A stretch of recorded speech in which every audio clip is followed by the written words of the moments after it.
What's up, everybody? This is Albert, and we're back with another part of my Raising Souls series. And for this video, we're going to be talking about bell hooks, the will to change, men, masculinity, and love. Then, yes, let's get into it. So, this is the second Bell Hooks book that I've read. And as y'all know, that I've already done All About Love, which has been getting a lot of views, which I've really appreciated. So, I definitely just want to get back into another Bell Hooks, especially since her birthday was September 25th. And I know that because that's my sister's birthday also. So it was so she's definitely like someone like I wanted to get back into since I really loved All About Love so much. And we're gonna go ahead and see what she's talking about here in The Will to Change, which mostly deals with patriarchy and how patriarchy not only harms women but it also harms men, and we're gonna get into it. So the first chapter of the book is titled "Wanted: Men Who Love." So this section talks about how everyone, whether they want to admit it or not, desires affection and love from men, and it's conscious, and we do it in consciously and unconscious ways. Like, yes, we need affection and love from men, but what are the lengths that we go to achieve that desire, especially our fathers. I think a lot of people, um we give validations to patriarchs, especially. So patriarchy also makes it into a point where even if we get like harmed by our fathers, that we we try to make excuses like he harmed me because he loved me or something like that, in a way where it can be unhealthy. And let me see what is let me see if I got some highlights from that chapter, because I found that to be intriguing. Yes, this part right here in the first chapter, Hook says heterosexual girls and homosexual boys can and do become the women and men who make romantic bonds the place where they quest to find and know male love. But that quest is rarely satisfied. Usually, rage, grief, and unrelenting disappointment lead women and men to close off the part of themselves that was hoping to be touched and healed by male love. They learn then to settle for whatever positive attention are able to give. They learn to overvalue it. They learn to pretend that it is love. They learn how not to speak the truth about men and love. They learn to live the lie. So when comes to people that are romantically and sexually attracted to men, um, they tend to look to their father as the first man that's supposed to be loving me. And if they happen to be the first man that harmed them, they're trying to seek out what does love from a man even look like. So when they start dating and pursuing romance male romantic or sexual partners, they conflate possibly gentleness or niceness with love also, because of the fatherly wound. And um and that does a lot into how patriarchy causes a lot of generational curses, unhealthy relationship dynamics, and anything of that sort. So it also talks about men long for love. In patriarchy, men want validation and approval from other men as well, to affirm their masculinity, to affirm their domination, to affirm their superiority. And it also affects the relationship with vulnerability. Let me see if I wrote anything down involving that. Um, yes, right here. it also talks about how it affects their vulnerability, which we talk about. This book also talks about how emotions tend to get closed off because of patriarchy. And Hook says that the only emotion that patriarchy affirms is anger and rage. And it says here, they're in a rage because they are acting out a lie, which means that in some deep part of themselves, they want to be delivered from it, are homesick for the truth.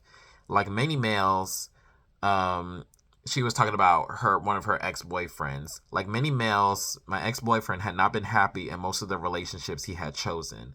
The unhappiness of men in relationships, the grief men feel about the failure of love, often goes unnoticed in our society precisely because the patriarchal culture really does not care if men are unhappy.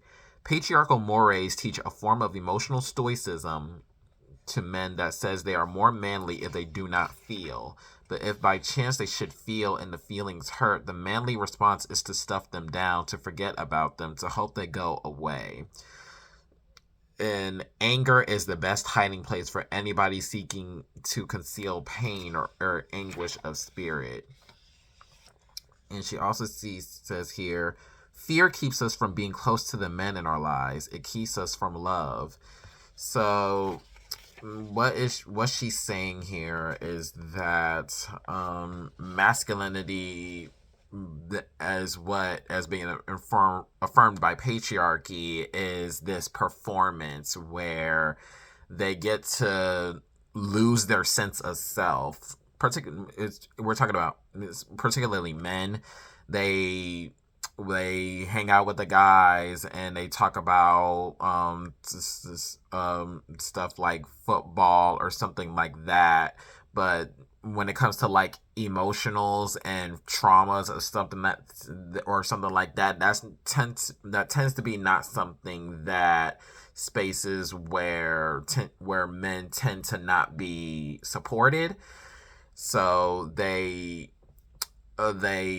that does a lot with their vulnerability, and that vulnerability tends to be hashed out and used as misguided anger from wounds that they received during childhood, and they tend to inflict that onto their female partners or wives or girlfriends or anything of that sort.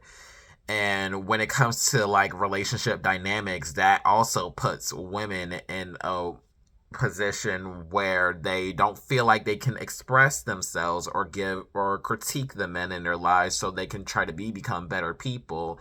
The men in their lives probably will take that as a offense or harm or something that is contradictory to their character, and then next thing you know, it turns into something that is toxic. And let me see what else I got here. And yes, she says here why she wrote The Will to Change. I write about men and love as a declaration of profound gratitude to the males in my life with whom I do the work of love. Much of my thinking about maleness began in childhood when I witnessed the differences in the ways my brother and I were treated. The standards used to judge his character were much harsher. No male successfully measures up to patriarchal standards without engaging in an ongoing practice of self-betrayal. In his boyhood, my brother, like so many boys, just longed to express himself. He did not want to conform to a rigid script of appropriate maleness. As a consequence, he was scorned and ridiculed by our patriarchal dad. In his younger years, our brother was a loving presence in our household, capable of expressing emotions of wonder and delight. As patriarchal thinking and action claimed him in adolescence, he learned to mask his loving feelings. He entered that space of alienation and antisocial behavior deemed natural for adolescent boys. His 6 sisters witnessed the change in him and mourned the loss of our connection. The damage done to his self-esteem in boyhood has lingered throughout his life, for he continues to grapple with the issue of whether he will define himself or allow himself to be defined by patriarchal standards.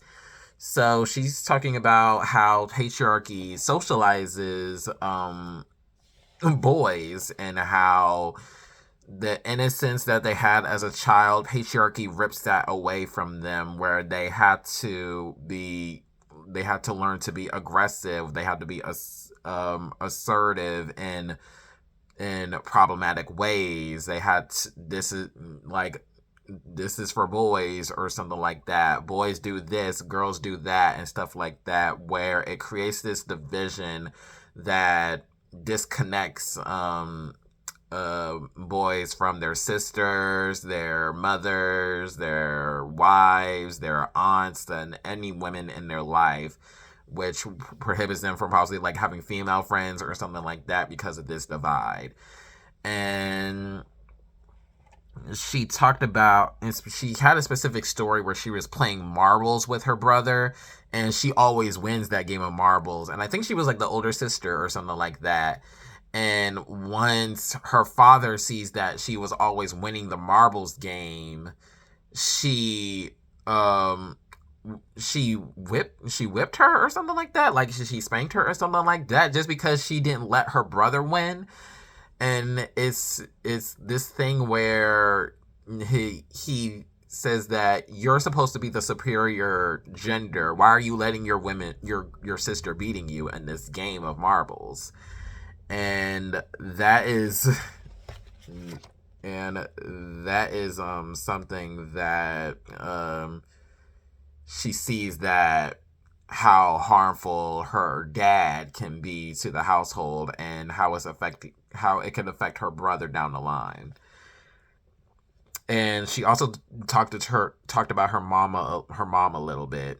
And she also talked about her grandfather, where she said he was actually the emotional, supportive male figure in her life.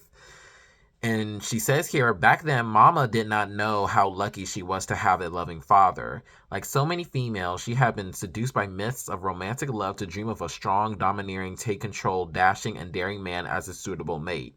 She married her ideal only to find herself trapped in a bond with a punishing, cruel, unloving, patriarchal man.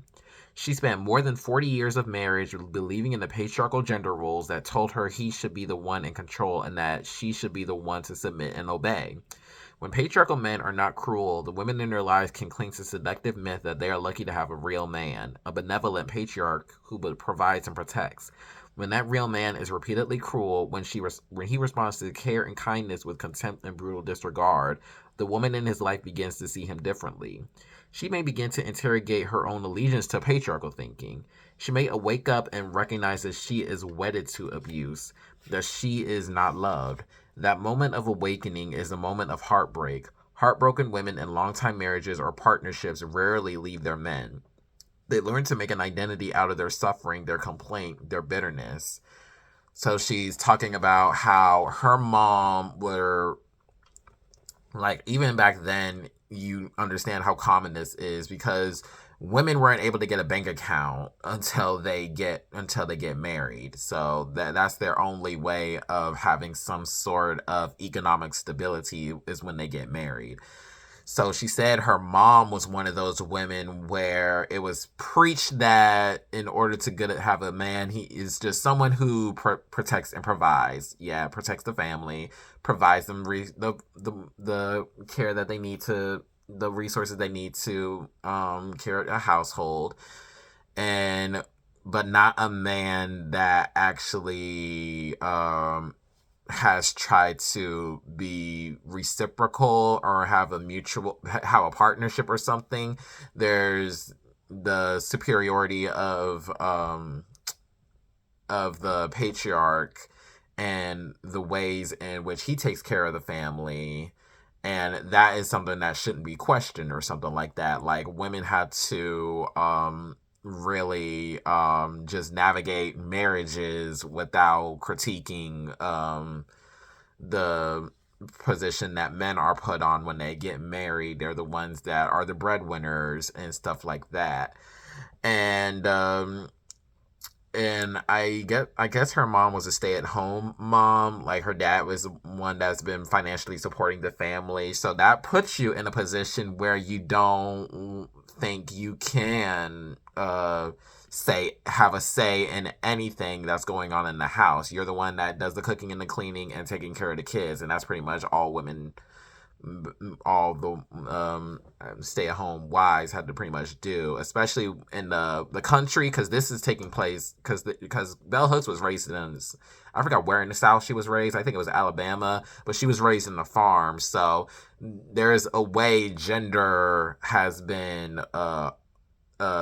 really been polarized, particularly in the South as well, in rural areas. So she's learning that her mom has been pretty much living this performance of being the perfect wife, the perfect mother, the supportive mother and the perfect wife, and making sure that everything is set straight. And she's been doing that for over 40 years. And once she realized that her husband is this emotionally guarded person that would not let her into some of things, like she was learning about some stuff about her about Bell Hook's dad that she didn't even learn like right before they got married or something like that. So it's like, she was like, after all these years I still don't know you. It's like, wow, that is that. And she's, I know that's something that's just, that is more common than people like to think. So we think about these long time marriages. It's like, oh, they must be happy or something like that, when sometimes that's just not the case. They just were, it's just the conditions in the place made them put them in that marriage in the first place. And yeah, Hooks also talked about how patriarchy is indoctrinated in not only men but in women.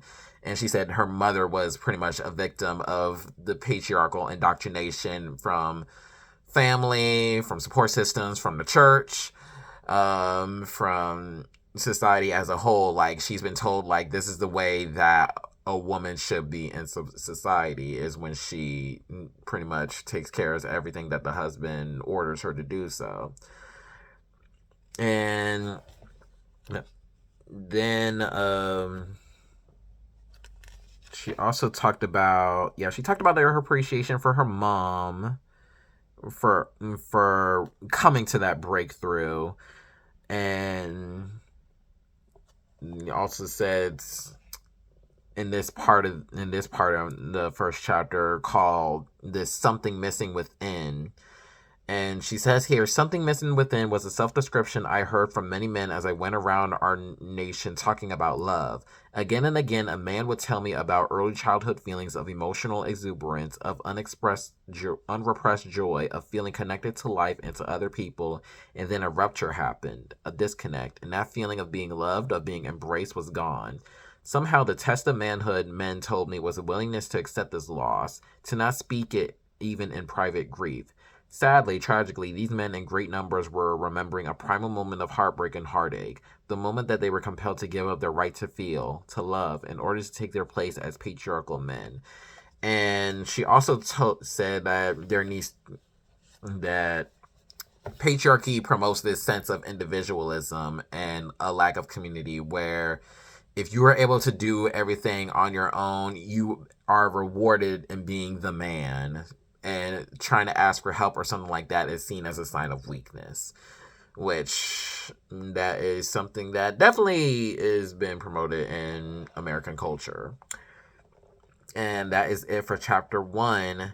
So chapter 2 is titled Understanding Patriarchy, in which we talked about defining patriarchy and how it affects everyone in general, not just contributing to the oppression of women, but also how men internalize that oppression and try to do that oppressing.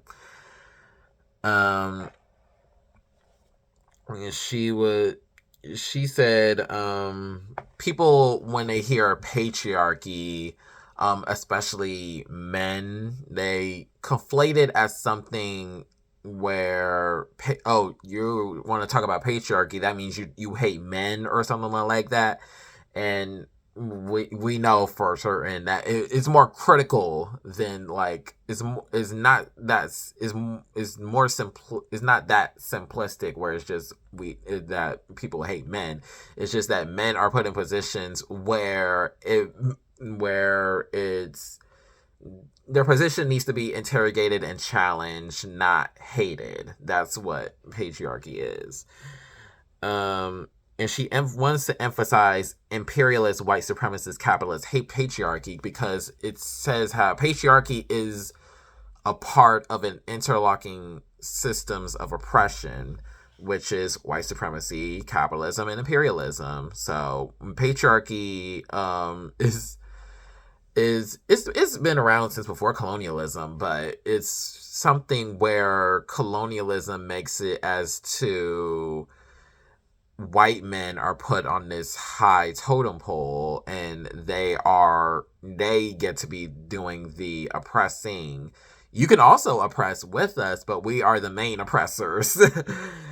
um and then it also talks, yeah, and capitalism is that sense of individualism and corporations and leadership positions and stuff like that, where there is the people that are the exploiter and the people that work for them are the exploited.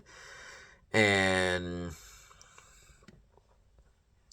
I think that's pretty much that part. Yes, she said patriarchy is a political social system that insists that males are inherently dominating, superior to everything and everyone, deemed weak, especially females, and endowed with the right to dominate and rule over the weak and to maintain that dominance through various forms of psychological terrorism and violence. And she was talking about how she started to learn about patriarchy and gender roles as a country girl in a religious household. And this is where she was talking about the marbles.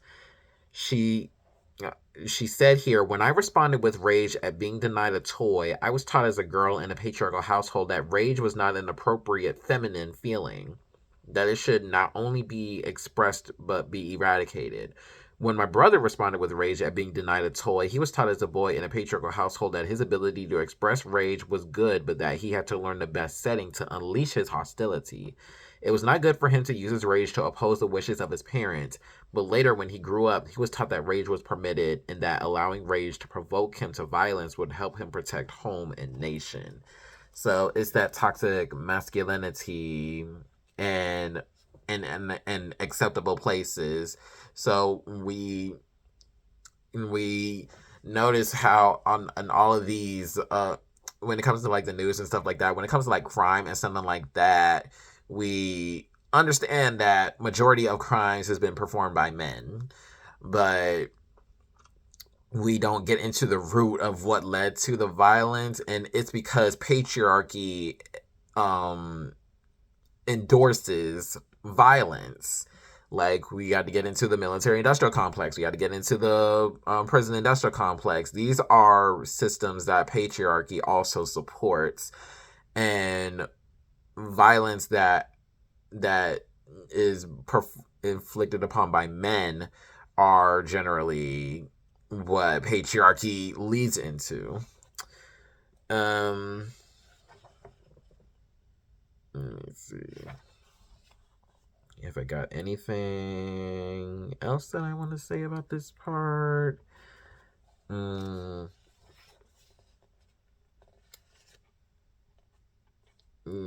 Oh yes, this is also interesting that I didn't even think about. She said that women that are single mother households can also be patriarchal, and they can also be more patriarchal than two-parent households, which I found out to be an interesting take, because she said that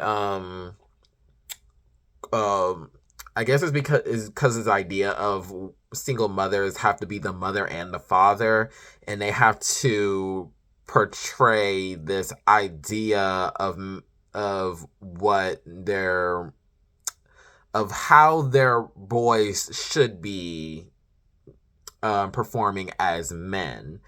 So they have this idea of the patriarch as, the protect and provide, but also strong and tough, and also violent when they need to be.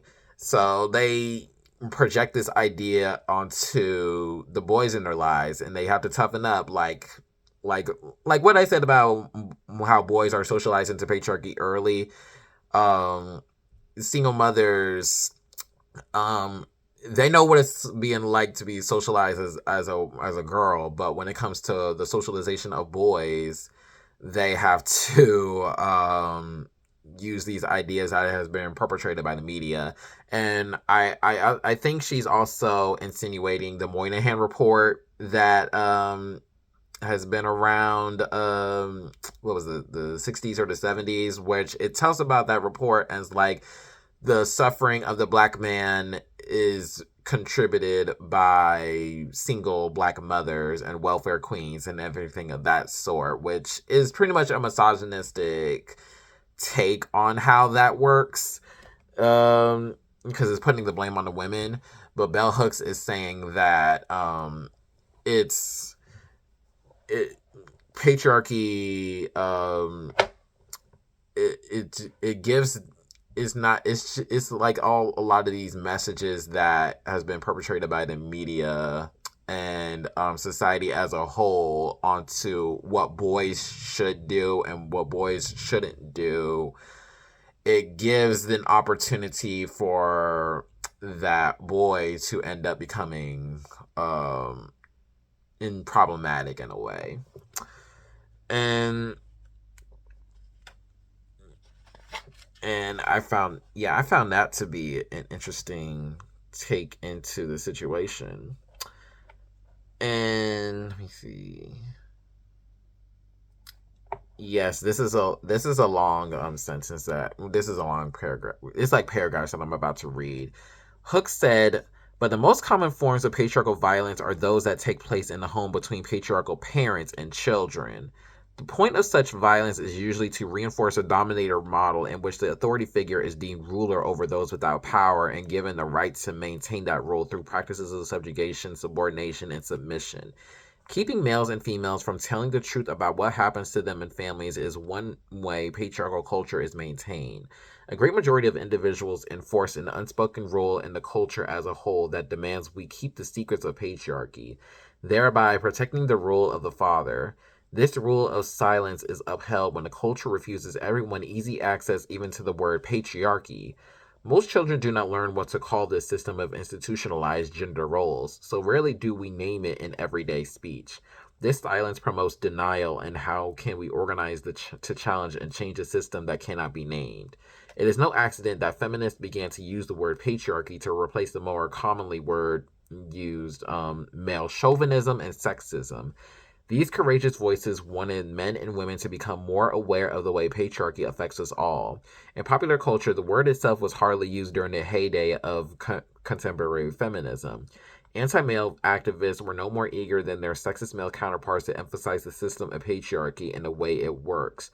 For to do so would have automatically exposed the notion that men were all powerful and women powerless, that all men were oppressive and women always and only victims. By placing the blame for the perpetuation of sexism solely on men, these women could maintain their own allegiance to patriarchy, their own lust for power. They mask their longing to be dominators by taking on the mantle of victimhood. So yes, when it comes to like a single mom or something like that, um, if they were in a two-parent household, the dominator role will be put on the father. But in a single mother household, yeah, the single mother will be put in a dominator role, of course, because the power dynamics that are put in place because of a parent-child relationship. Like, of course, there's gonna be someone that has to be like the authority figure. But single mothers, she's saying, can use that against their children. And I also wonder if she's trying to implicate that that's why there's a lot of emotional incest that goes into some family dynamics. Like, I'm thinking about if y'all seen the movie Waiting to Exhale and how Gloria treats her son and something like that. There's like some emotional incest or something like that, if you can see what I'm saying, because she wasn't she because the uh because yeah, she was raising the boy all by herself, and she's like, okay, this is the man that will love me or something like that. And yeah, it shows like how even if you've been raised in a single mother household, patriarchy has a way to encourage violence even in that situation when there's no man in the house. um So found that to be interesting. And let's see, is there anything else that has been touched on?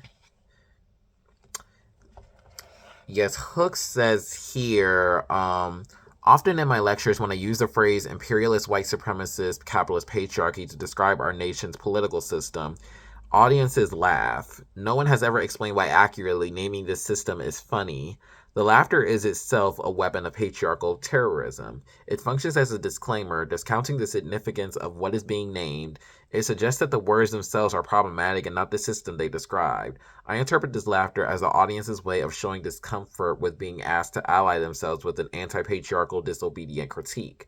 This laughter reminds me that if I dare to challenge patriarchy openly, I risk not being taken seriously.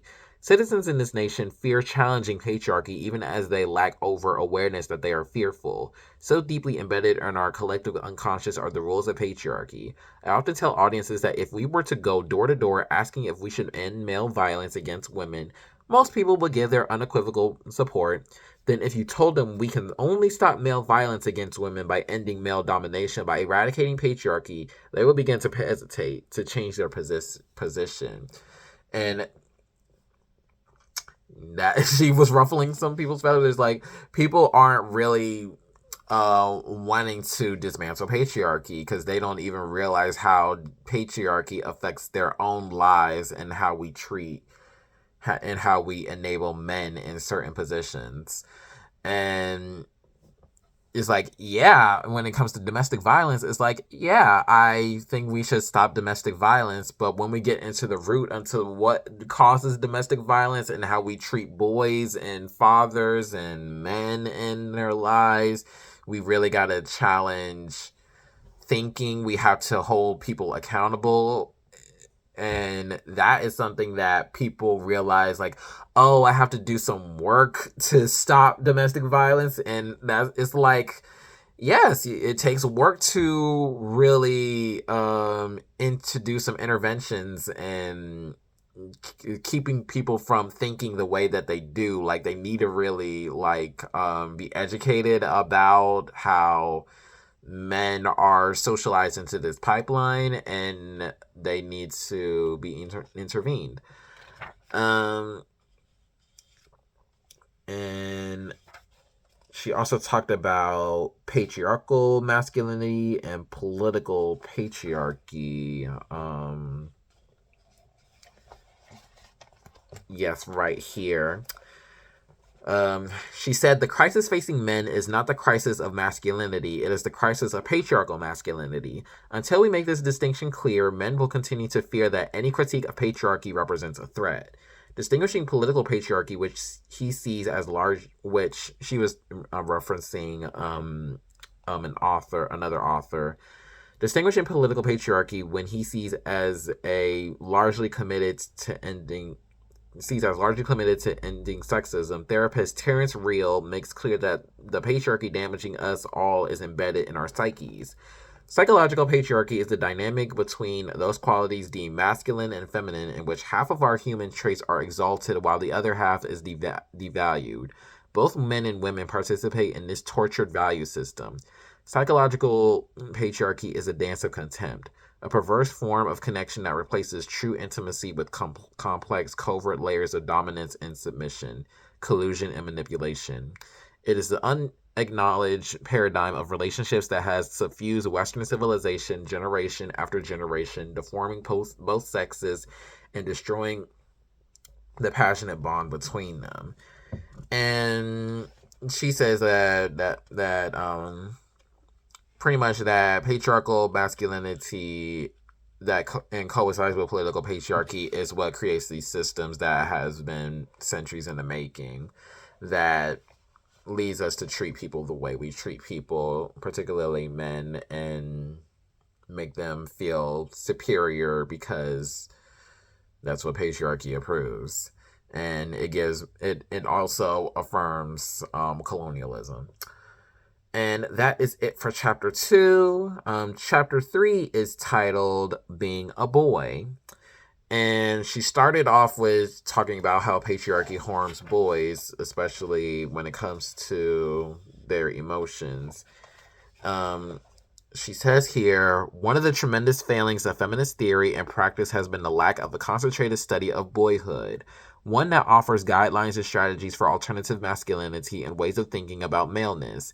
Indeed, the feminist rhetoric that insisted on identifying males as the enemy often closed down the space where boys could be considered, where they could be deemed as worthy of rescue from patriarchal exploitation and oppression as we were their female counterparts. Like the researchers who write about the emotional lives of boys from a non-feminist perspective, feminist researchers are often unwilling or reluctant to target patriarchal thinking. Family therapist Olga Silverstein in The Courage to Raise Good Men says little about patriarchy, even as she does offer alternative strategies for raising boys. There are two major barriers preventing researchers from targeting patriarchy. Researchers fear that overtly political analysis will alienate readers on one hand, and on the other hand, they may simply have no alternative visions to offer. So she's saying we got to remember that feminism is not just about women empowerment. It's literally about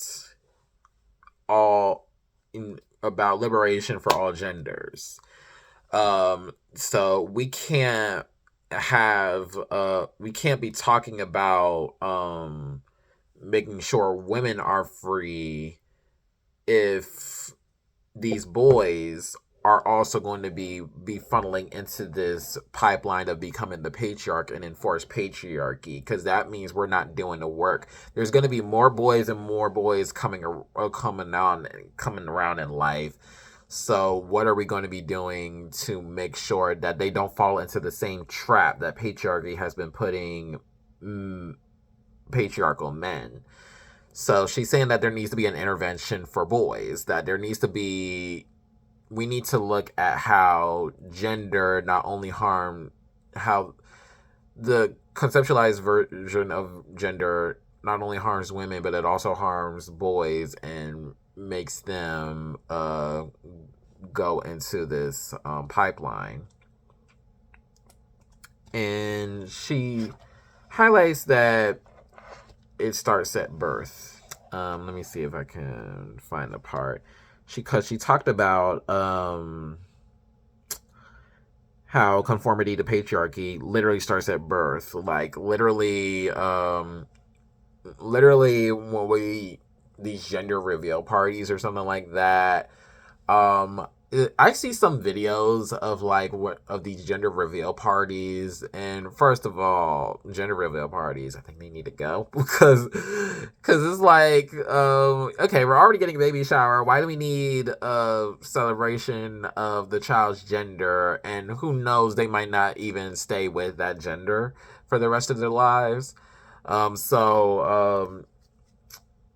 We put so much emphasis on gender. I guess I'm gonna have to I'm gonna have to go into one of the stories that Hooks shared about a son of one of her friends. She said, "One of my very best friends is a single mother with 2 children, an older daughter and a younger son. When her son was born, I suggested we name him Ruby. His biological dad jokingly made the point that she should have her own son and name him Ruby. Well, his middle name is Ruby. When he was around the age of 5, he decided he wanted to use the name Ruby. The boys at school let him know through teasing that this was a girl's name. As an intervention, he and his mom brought to school pictures of all the men through history named Ruby. They later then later on, he wanted to paint his nails with fingernail polish and wear it to school. Again, the boys let him know that boys do not use nail polish. His mother and sister gathered all the cool adult guys they knew they come to school and show that males can use nail polish. These were my friend's graduate student years. However, when she began working full time, such vigilance became harder to maintain. Just recently, her son told her how much he likes the way she smells. She shared with him that he could smell the same. He let her know that there was no way he could go to school smelling sweet. He had gotten the message that boys don't smell good. Instead of urging him to rise to the latest challenge, she now allows him to choose and does not judge his choice. Yet he feels sad for him, sad that conformity to patriarchal standards interfered with his longings. And just like I said, patriarchy strips boys from becoming their full selves, their authentic and caring selves, because it shows that boys had to perform a certain way in order to gain approval from other boys, and not just from other boys, but from like male figures or something like that. And yeah, they can be innocent and wanting to be expressive, but patriarchy shuts them down and try to turn them into something that they do not want to be, for real. And yes, he said that. Oh, this one talks about parenting. So Hook said, since patriarchal parenting does not teach boys to express their feelings in words, either boys act out or they implode. Very few boys are taught to express with words what they feel when they feel it. And even when boys are able to express feelings in early childhood, they learn as they grow up that they are not supposed to feel, and they shut down.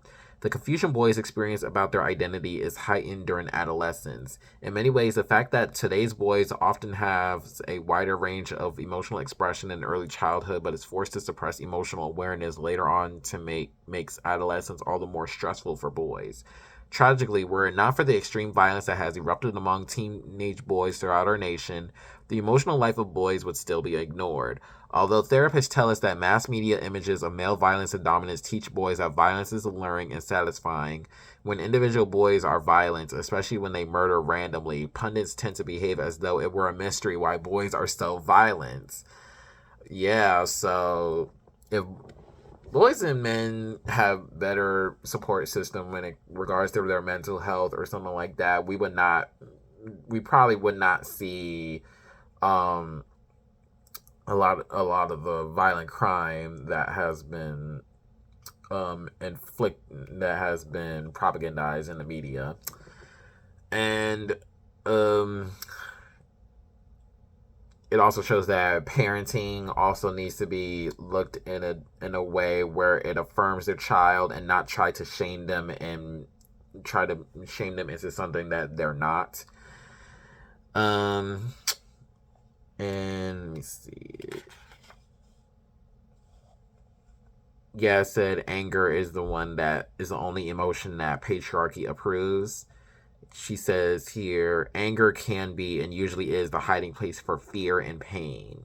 And that fear and pain comes from what patriarchy strips of people's selfhoods. And let me see, have I said anything else?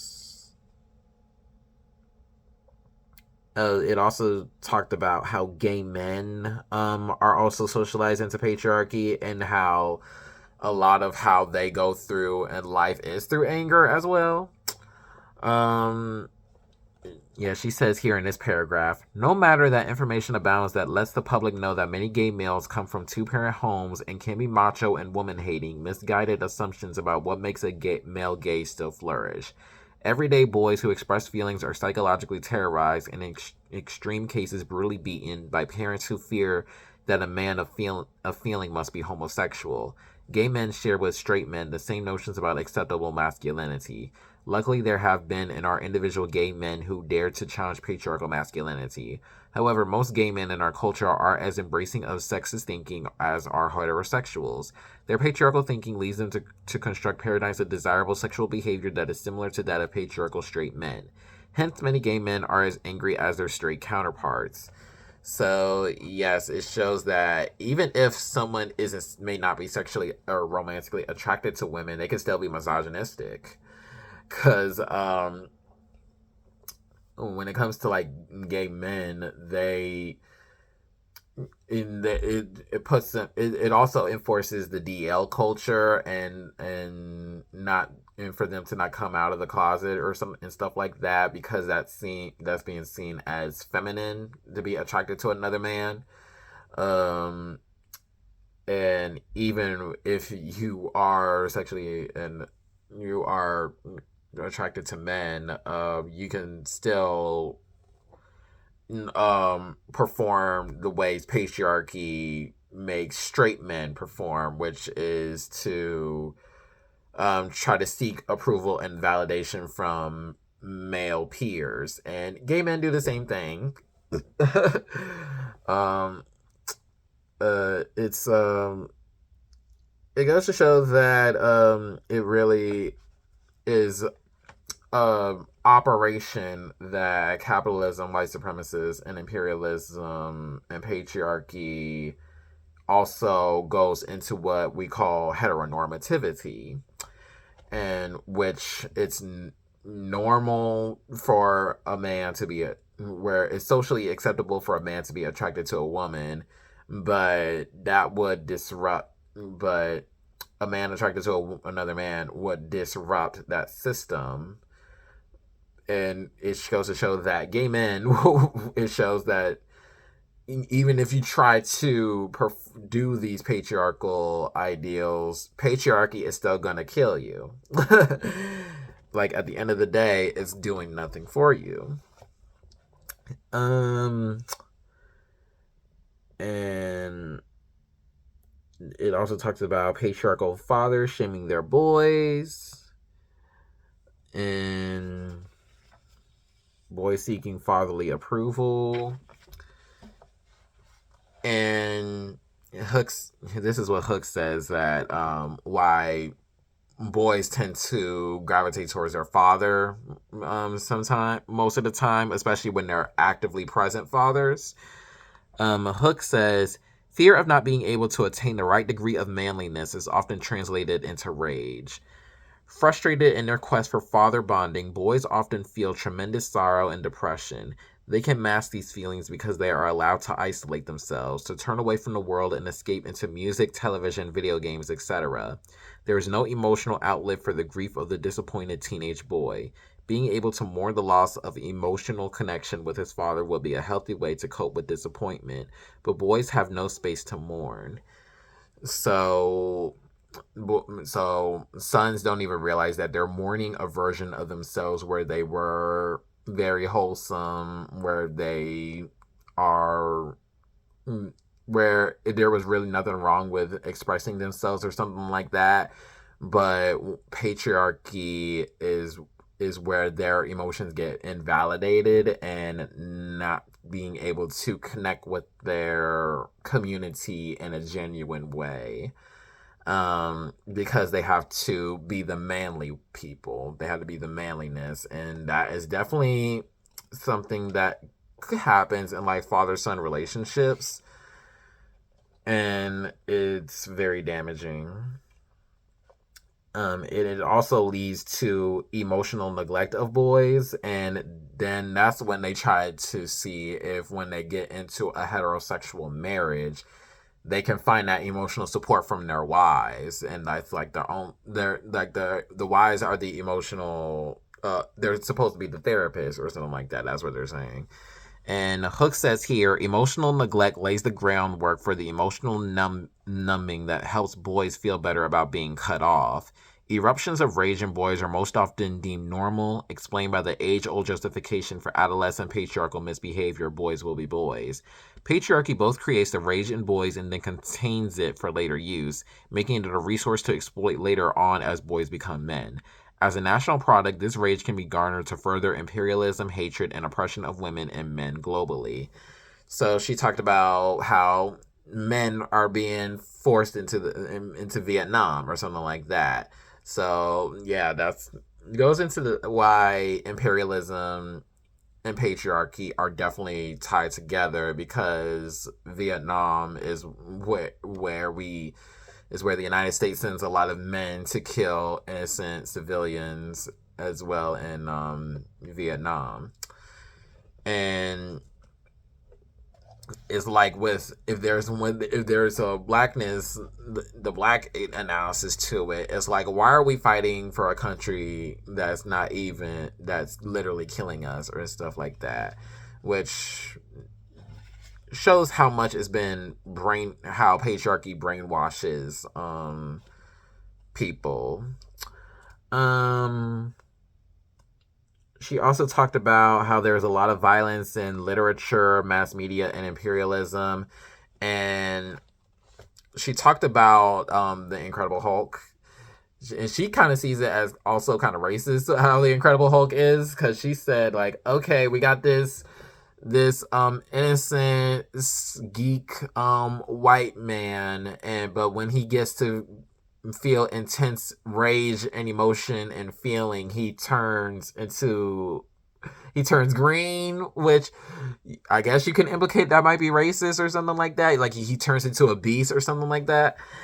And she also talked about how she was talking to some boys, and a superpower, if they have the superpower of the Hulk, who would be what would they do with that power. And she said that the boys said that they would smash their mommies because they've been having a lot of emotional hurt from their moms. And I guess that goes into like that single motherhood complex that she was talking about. And she talked about Harry Potter. She talked about how we are how Harry Potter also enforces imperialism, racism, and sexism, because of, it's we use magic for war and stuff like that. And what else did she go into? Yeah, she pretty much talked about that's how patriarchy has been propagandized in media as well. And I'm gonna come back for another part, because this is I didn't even realize how long this book is, because it's a very short book, but there is like a lot that is going into it. So I definitely want to I do think that we should go into a part 2 soon. And let me see how much time I got left. I say we'll go to chapter 4, and then I'm gonna make a part 2 for this video. And then there might be 3 parts, I don't know. So chapter 4 is titled Stopping Male Violence, in which she talked about the violent culture in America and how that emotional cutoff that patriarchy encourages leads to violence. And she says here, this will to use violence is really not linked to biology, but to a set of expectations about the nature of power and the dominator culture. And then she explains how emotional abuse works. She said, emotional abuse is an ongoing process in which one individual systematically diminishes and destroys the inner self of another. The essential ideas, feelings, perception, and personality characteristics of the victim are constantly belittled. And I guess that shows like how a lot of perpetrators of violence are people that just do not have a sense of self and a sense of awareness to how their actions affect people. Because that is always like it tends to be rewarded to only look out for yourself. And something like that is what causes violence to come into effect. And She also says that that's why a lot of people are silent about their relationships with the men, like their husbands, their fathers, and their brothers, because they are afraid for their lives about the abuse that they will be succumbed to. And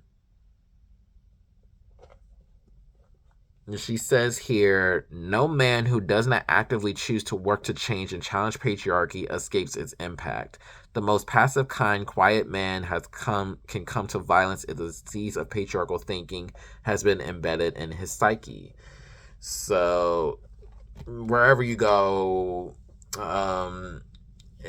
in society, patriarchy is definitely gonna have some impact on you, because it goes into literally name, and it goes into like last names when people get married, and when it goes into the corporate office, who tends to be the funders of those organizations. When it comes to the United States Congress politics or something like that, it tends to be older white men that are people that are in office. When it comes to the military and the police, who tends to be the overseers, the police, the prison wardens, the governors that are enforcing carceral states to come into effect, tends to be the white men. And anyone that is not white and is not men that are also enforcing the systems are seeking the approval of those white men. And it also shows that it also encourages this rape culture. And she says here, whenever women thinkers, especially advocates of feminism, speak about the widespread problem of male violence, folks are eager to stand up and make the point that most men are not violent. They refuse to acknowledge that masses of boys and men have been programmed from birth on to believe that at some point they must be violent, whether psychologically or physically, to prove that they are men.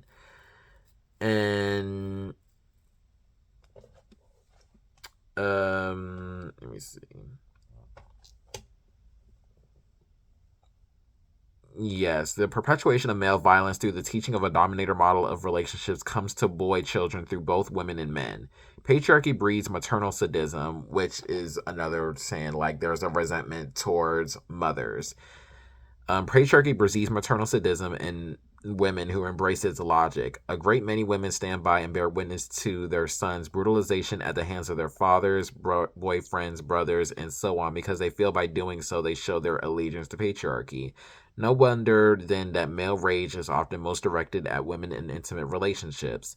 Such relationships clearly trigger for many males the anger and rage they felt in childhood when their mothers did not protect them or ruthlessly severed emotional bonds in the name of patriarchy. And yeah, it shows that patriarchy is a culture and a set of systems that are being put in place to enable that culture to exist and be enacted.